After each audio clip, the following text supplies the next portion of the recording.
വരുമോ? അച്ചു, അരുൺ, പിഷാരടി, വിജയൻ അങ്ങനെ സർപ്രൈസ് സ്ഥാനാർത്ഥികളെ തേടി മുന്നണികളുടെ ചർച്ചകൾ തുടങ്ങിയെന്നുള്ള റിപ്പോർട്ടുകളാണുള്ളത്.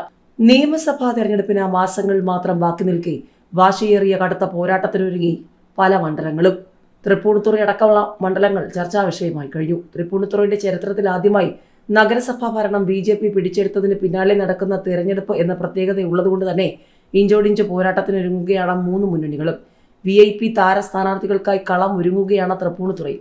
ആരോഗ്യ പ്രശ്നങ്ങൾ ഉള്ളതുകൊണ്ട് സിറ്റിംഗ് MLA K. ബാബു വീണ്ടും മത്സരിക്കാൻ തയ്യാറായിട്ടില്ല എന്നാണ് വിവരം. അങ്ങനെയെങ്കിൽ ചലച്ചിത്ര താരം രമേശ് പിഷാരടിയെ തൃപ്പൂണിത്തുറയിൽ കോൺഗ്രസ് സ്ഥാനാർത്ഥിയായി പരിഗണിച്ചേക്കുമെന്നാണ് സൂചന. 2021 രമേശ് പിഷാരടിയുടെ പേര് പരിഗണിച്ചിരുന്നു. മണ്ഡലത്തിലെ ഈഴവ പ്രാതിനിധ്യം സ്ഥാനാർത്ഥി നിർണയത്തിൽ നിർണായകമാകും. M. ലിജു, രാജു P. നായർ എന്നിവരുടെ പേരുകളും കോൺഗ്രസിന്റെ പരിഗണനയിലുണ്ട്. K. ബാബു വീണ്ടും മത്സരിക്കാൻ തയ്യാറല്ലെന്ന് അറിയിച്ചാൽ മാത്രമായിരിക്കും ഈ പേരുകൾ പരിഗണനയിലെത്തുക. കോൺഗ്രസിന്റെ സിറ്റിംഗ് സീറ്റായ തൃപ്പൂണിത്തുറ M. സ്വരാജിൽ നിന്ന് 992 വോട്ടുകൾക്കാണ് K. ബാബു തിരിച്ചു പിടിച്ചത്. തദ്ദേശ സ്വയംഭരണ സ്ഥാപനങ്ങളിലേക്കുള്ള തെരഞ്ഞെടുപ്പിൽ തൃപ്പൂണിത്തുറയിൽ വോട്ട് നില മെച്ചപ്പെടുത്താൻ സാധിച്ചത് നിയമസഭയിൽ പ്രതിഫലിക്കുമെന്നാണ് കോൺഗ്രസിന്റെ കണക്കുകൂട്ടൽ. നഗരപ്രദേശങ്ങൾ ഒഴിച്ചാൽ മുൻ വർഷങ്ങളെ അപേക്ഷിച്ച് കോൺഗ്രസിന് അല്പം ആശ്വസിക്കാവുന്ന ഫലമായിരുന്നു തൃപ്പൂണിത്തുറയിൽ. ഇത്തവണ BJP ചരിത്ര വിജയം കുറിച്ചെങ്കിലും നിയമസഭയിലും ഇതേ പിന്തുണ BJPക്ക് തൃപ്പൂണിത്തുറയിൽ ലഭിക്കാനിടയില്ല. മണ്ഡല പുനർനിർണയത്തോടെ LDF അനുകൂല മണ്ഡലമായി മാറിയതാണ് തൃപ്പൂണിത്തുറ. എന്നാൽ CPMലെ പടലപ്പിണക്കങ്ങളും വിഭാഗീയതയും ഗ്രൂപ്പ് പോരും BJPക്ക് മുതൽക്കൂട്ടായി. വാശിയേറിയ പോര് നടക്കുമ്പോൾ M. സ്വരാജ്, കൊച്ചി മുൻ മേയർ M. അനിൽകുമാർ എന്നിവരുടെ പേരുകളാണ് LDFൽ ഉയർന്നു കേൾക്കുന്നത്.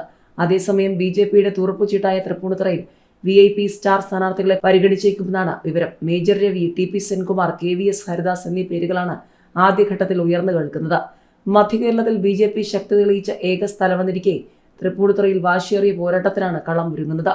തൃപ്പൂണിത്തുറയിലെ ഇടതുകോട്ട തകർത്തെറിഞ്ഞാണ് ഇത്തവണ BJP ഭരണം പിടിച്ചത്. 21 സീറ്റുകൾ നേടിയ BJP സിറ്റിംഗ് ഭരണകക്ഷിയായ LDFനെ 20 സീറ്റുകളുമായി രണ്ടാമതാക്കുകയായിരുന്നു. അതേസമയം 12 സീറ്റുകൾ നേടി UDF ഇത്തവണ നില മെച്ചപ്പെടുത്തുകയാണ് ചെയ്തത്. കഴിഞ്ഞ തവണ 17 സീറ്റുണ്ടായിരുന്ന BJP ഇത്തവണ 21 സീറ്റിലേക്ക് ഉയർന്നപ്പോൾ 23 സീറ്റുണ്ടായിരുന്ന LDFന് 20 സീറ്റുകൾ കൊണ്ട് തൃപ്തിപ്പെടേണ്ടി വന്നു. മുൻ മുഖ്യമന്ത്രിമാരായ ഉമ്മൻചാണ്ടിയുടെ മകൾ അച്ചു ഉമ്മനും VS അച്യുതാനന്ദന്റെ മകൻ VA അരുൺകുമാറും നിയമസഭാ തെരഞ്ഞെടുപ്പിൽ കോൺഗ്രസിന്റെയും CPMന്റെയും വജ്രായുധങ്ങളായി മാറുമോ? നടന്മാരായ രമേശ് പിഷാരടിയും ആസിഫ് അലിയും ഉണ്ണി മുകുന്ദനും സ്ഥാനാർത്ഥി വേഷത്തിൽ ഇറങ്ങുമോ?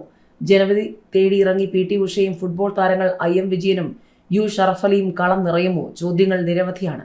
ജെൻസി കാലഘട്ടത്തിലെ തെരഞ്ഞെടുപ്പിൽ സർപ്രൈസ് സ്ഥാനാർത്ഥികൾക്കായുള്ള നെട്ടോട്ടത്തിലും അന്വേഷണത്തിലുമൊക്കെയാണ് പാർട്ടികൾ. അന്തരിച്ച നേതാക്കളുടെ മക്കൾ മുതൽ ബ്യൂറോക്രാറ്റുകൾ വരെ സാധ്യതാ പട്ടികയിലുണ്ട്. അരുൺകുമാർ കായംകുളത്ത് മത്സരിക്കുകയാണെങ്കിൽ മുൻമന്ത്രി തച്ചടി പ്രഭാകരന്റെ മകൻ IAS ഉദ്യോഗസ്ഥനായിരുന്ന ബിജു പ്രഭാകരനെ ഇറക്കി ചെക്ക് വയ്ക്കാനാണ് കോൺഗ്രസിന്റെ പ്ലാൻ. ബിജു മനസ്സ് തുറന്നിട്ടില്ല. സിവിൽ സർവീസിൽ നിന്നും രാജിവെച്ച കണ്ണൻ ഗോപിനാഥനും കോൺഗ്രസിന്റെ സാധ്യതാ പട്ടികയിലുണ്ട്. ഏതായാലും തൃപ്പൂണിത്തുറയിൽ K. ബാബു മത്സരിക്കാനില്ലെങ്കിൽ രമേശ് പിഷാരടിയുടെ പേര് കോൺഗ്രസ് നേതാക്കളുടെ മനസ്സിലുണ്ട്. പാലക്കാടും ആ പേര് കേൾക്കുന്നു. BJP ക്യാമ്പിലെ സർപ്രൈസ് ലിസ്റ്റിൽ ഉണ്ണി മുകുന്ദന്റെ പേരുണ്ട്. തൊടുപുഴയിൽ ആസിഫ് അലിയുടെ പേര് CPM കേന്ദ്രങ്ങളിൽ ഉയർന്നെങ്കിലും സിനിമ വിട്ടിറങ്ങാൻ തയ്യാറാകുമോ എന്ന് സൂചനയില്ല.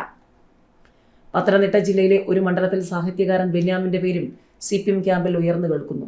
വടക്ക് BJPക്ക് സാധ്യതയുള്ള മണ്ഡലത്തിൽ രാജ്യസഭാംഗവും ഇന്ത്യൻ ഒളിമ്പിക്സ് അസോസിയേഷൻ പ്രസിഡന്റുമായ PT ഉഷയെ പരിഗണിച്ചേക്കുമെന്നാണ് അഭ്യൂഹം. വണ്ടൂരിൽ കോൺഗ്രസിലെ AP അനിൽകുമാറിനെതിരെ IM വിജയനെ നിർത്തിയാലോ എന്നും CPM ആലോചനയുണ്ട്. ഏറനാട് LDF സ്വതന്ത്രനായി ഷറഫ് അലിയുടെ പേരും കേൾക്കുന്നു.